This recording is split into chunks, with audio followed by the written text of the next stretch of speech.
Hey, Joe here to talk about Watch Dogs, a much hyped, much anticipated, and also much delayed game from Ubisoft. And depending on who you ask, this game is either good or it sucks. Um, Me personally, I think it's pretty good. I pre-ordered it, got it day one, paid $60 and all that. And I'll be honest, I mean, when I got home with it, I was a little disappointed, but then I started digging into it, and I went through chapter one of the story, and then got to chapter two, and started doing side missions for like about 3 weeks to a month or so. But first thing I'll start with is the story, and not to give too much away, but the story starts with characters Aiden Pierce and his character, him and his partner Damien are doing a little mission or whatever, and then somebody decides to they put a hit on they put a hit on Aiden's family and they kill his niece. And basically, the game is a revenge story about him trying to figure out who killed his niece, and him also trying to protect his sister and all that. And it's a decent sized campaign. I mean, for some reason, chapter two is the longest. I don't know why. I think there's about 5 or 6 chapters. But yeah. Talk about the gameplay a little bit. I like the driving. I like the shooting. Some people don't like the driving. The hacking was interesting because that was the big selling point of the game. Basically, it was like sort of puzzle-like. I mean, like you could get people's bank bank account balances, play people's phones. You could hack enemies' phones and missions, and turn their phone into a bomb. And then you could also there's missions where like you would have to or parts of missions where you'd have to hack into somebody's computer or hack into a camera, and they'd go this little puzzle thing that looked all high tech. Interesting stuff. I mean, they could elaborate it more on a sequel. And but yeah, another thing I'll talk about the characters, or I'll talk about Aiden Pierce a little bit. I think Ubisoft put more effort into making him look cool than giving him a personality. Because you see him on the cover, he's got like the bandana on and the hat or the sweater or whatever that is, and it's almost iconic for a modern game. About as iconic as I guess looking as Assassin's Creed. And you could just tell at like cons, whatever Dragon Con, Comic Con, uh, they're gonna dress like him.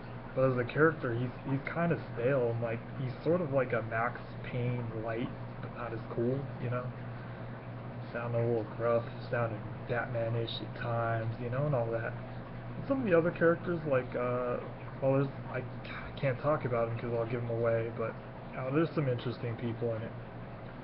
Another thing I'll get into is the graphics, because I know a big controversy was the downgrade from 2012, and ironically, a hacker found out in the PC version how to bring those graphics back.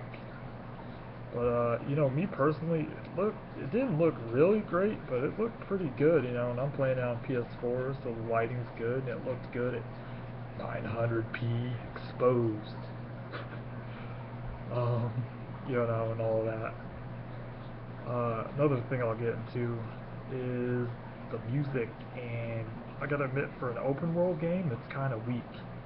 Like, it doesn't touch on what Rockstar did with GTA games, and those games you had like time period esque songs, like the 80s music at Vice City and the 90s music at San Andreas. But I mean, they try to put some some Chicago blues in this game because it is Chicago, and that's cool.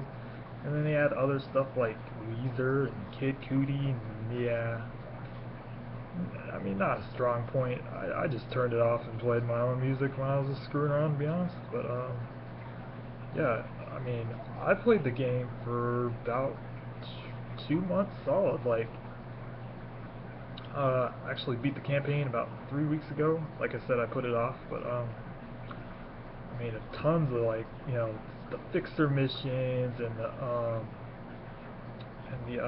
what was those contracts called?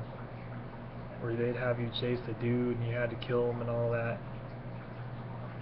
And then they had the gang hideouts where you had to take out the gang members and all that good stuff. And another mini game I'll get into, which is driving a lot of people nuts, is the drinking game, the social lubricant trophy slash achievement, where you have to beat 3 opponents in a drinking game, either pressing buttons. There's one dude where you just press buttons and stuff, and then there's another dude where you have to you gotta mess with the analog sticks and put them in a circle, and you almost feel drunk doing this. And I actually know a couple people who have this trophy, so you are some badass motherfuckers. But yeah, it's a little brutal. Like it's insane when a side mission's harder than the main game. But yeah, there's 3 dudes, and I'm like stuck in the last one on level 5. Hopefully, I'll eventually go back to it and get it. Another thing I'll get into is the online stuff, which are almost seamless, but kind of used to piss me off when I was doing a mission and some dude would invade my game and I had to stop what I'm doing to go kill him. I like the little races, even though it was laggy. That might have been a PSN problem, I don't know. Just interesting to have a online mode almost kind of not, kind of be separate, but not completely separate from the main game. But yeah, yeah, there's a lot of content in the game. I mean, I played it for 2 months solid. I am looking to get the platinum trophy eventually. I just gotta do the online stuff, and the drinking game, and find all the songs, and I mean, I'm just gonna say this. I mean, if you got an Xbox One, a PS4, you might as well get this game because just for something to play, or maybe wait for a price drop, because I think it's pretty good, especially for a new IP, and there's going to be a sequel since this sold so well in like 4 days. But I guess if I were to give this a score, it'd be I guess an 8 out of 10. I don't know how IGN does it. I didn't even read any reviews for this game. I don't know, I just took the leap of faith because it was a new IP, like I was going to do with Destiny, but I'll talk about Destiny when it comes out. But thank you for watching. I'll be back later for another game one of these days. So yeah, peace out.